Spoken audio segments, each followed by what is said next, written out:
Hello जी, राधे राधे। स्वागत है आपका नए दिन की नई सुबह में। तो आज के सुबह की शुरुआत हो रही है हस्बैंड के लिए लंच प्रिपेयर करने में और उनका लंच पैक करके उन्हें ऑफिस भेजने में। बेटी का आज एग्ज़ाम था तो वो हस्बैंड बेटी को पहले छोड़ कर आए और फिर वापस वो अपने ऑफिस जाने की तैयारी करने लगे। और यहाँ पर मैंने गाय की रोटी और यहाँ पर मेरे गिलहरी और बहुत आते हैं चिड़िया वगैरह, तो उनकी रोटियाँ बनाकर मैं यहाँ पे रख देती हूँ। बहुत अच्छा लगता है मुझे किसी के लिए कुछ करना, और इन बेजुबानों के लिए खासकर इनके लिए करना तो मुझे बहुत ही अच्छा लगता है, सुकून देता है ज़िंदगी में।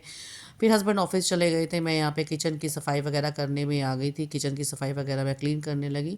आज प्लानिंग थी रात को डिनर में छोले भटूरों की, कि छोले भटूरे बनाएंगे। हस्बैंड से मैंने लस्सी मंगवाई थी लेकिन वो लेकर आ गए तड़के वाली छाछ, जो पीने वाली छाछ होती है। तो यहाँ पास की शॉप से नहाना धोना मेरा हो चुका था, सब करने के बाद मैं पास की शॉप में गई थी यहाँ पर प्लेन लस्सी लेने के लिए, क्योंकि सर्दियाँ चल रही। गर्मियों में तो बहुत जल्दी फर्मेंट हो जाता है लेकिन सर्दियों में टाइम लगता है। तो मुझे ये था कि मैं शाम तक मैदा अच्छे से फर्मेंट हो जाए, क्योंकि अगर मैदा फर्मेंट नहीं होगी तो भटूरे भी अच्छे नहीं बनते हैं। तो यहाँ पर मैं आधा किलो मैदा ली थी, उसमें मैंने 2-3 चम्मच सूजी का डाल दिया था और इसमें मैंने नमक डाला, थोड़ी सी अजवाइन क्रश करके डाली, क्योंकि रात का टाइम था। अब क्योंकि रात को ही टाइम मिलता है, सब सब फैमिली वाले भी सब एक साथ बैठ के लंच करते हैं। सुबह तो भाग दौड़ होती है, मतलब सब अपने अपना अलग अलग अपने कर कर भाग जाते हैं। रात को ही तसल्ली से एक साथ बैठ के ही डिनर वगैरह हो पाता है या तसल्ली से खाया जाता है। तो यहाँ पर भटूरे की प्लानिंग थी और 1 साल बाद छोले भटूरे मेरे घर में बन रहे हैं।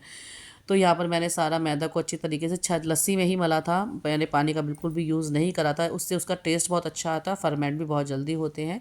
फिर मैंने मैदा लगा के थोड़ी देर धूप में रख दिया था, क्योंकि गर्म जगह पे रखना था, तो थोड़ा धूप में रख दिया। फिर बेटी एग्ज़ाम दे के आ गई थी। यहाँ पर मैंने उसके लिए लंच बनाया। सुबह मैंने पत्ता गोभी मटर की सब्ज़ी बना ली थी और जो हस्बैंड आए तड़का वाली छाछ वो मैंने साथ में दे दी। फिर मैं खुद भी लंच करने बैठ गई थी। सुबह से मैंने 1 कप चाय के अलावा कुछ भी नहीं खाया था, तो मुझे बहुत तेज़ भूख भी लग रही थी इस टाइम। उसके बाद खाना खा के थोड़ी देर आराम करने के बाद में मैं फिर किचन में आ गई थी। शाम के टाइम थोड़ा सा काम करने के बाद में छोले भीगे हुए रखे थे, उनको मैंने बॉयल होने के रख रहा था चाय की पत्ती के पानी में। मैंने उसको बॉईल कर दिया था। इससे चाय की पत्ती का पानी डालने से कलर बहुत अच्छा आता है छोलों में। फिर उसको मिक्स करने के बाद में मैंने इसमें थोड़े से खड़े मसाले डाले थे, बड़ी इलायची, छोटी सी दालचीनी और तेज़पत्ता, क्योंकि इसका फ्लेवर मेरे हस्बैंड को या मेरी बेटी को ज़्यादा पसंद नहीं है, लेकिन मैंने फिर भी थोड़ा सा डाला था। और साथ में मैंने नमक डाल दिया था और थोड़ा सा मैंने इसमें डाला था मीठा सोडा, जो खाने वाला सोडा होता है ना, वो जिससे ना छोलों में फ्लेवर बहुत अच्छा आता है। जो नॉर्थ साइड वाले होंगे वो समझ सकेंगे, दिल्ली यूपी वाले, कि जो छोले होते हैं वो अलग ही होते हैं। आज मैं उसी के हिसाब से छोले बना रही हूँ। तो यहाँ पर इतने मेरे छोले बॉयल हो गए थे, तो मैंने अपनी पूजा वगैरह कर ली थी शाम की। फिर मैं आ गई थी तड़का देने के लिए। ये बिना प्याज और लहसुन के छोले हैं। मैंने यहाँ पे टमाटर अदरक हरी मिर्च को का पेस्ट बना लिया था और फिर मैंने पकने के लिए रख दिया। फिर मैंने सीजनिंग की।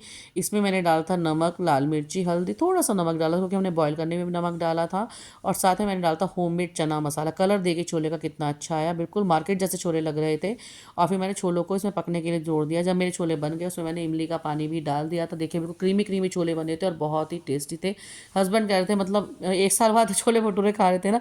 छोले तो खाए चावलों के साथ में खाए, लेकिन भटूरे हमने 1 साल बाद बनाए। तो हस्बैंड कहते हैं मतलब ऐसा छोले भटूरे मैंने ज़िंदगी में नहीं खाए, बहुत टेस्टी बन रहे थे। हम लोग घर में ही खाते हैं, बाहर का मैं प्रेफर नहीं करती हूँ। तो भटूरे मेरे बन के तैयार हो गए थे। यहाँ पे मैंने हस्बैंड की थाली लगा दी थी, साथ की सलाद और हरी मिर्ची हस्बैंड पहले ही ले जा चुके थे। तो ये थे मेरी रेसिपी और छोटा सा व्लॉग था। पसंद है चैनल को सब्सक्राइब कर दीजिएगा, वीडियो को लाइक कर दीजिएगा। मिलते हैं नेक्स्ट व्लॉग में। राधे राधे।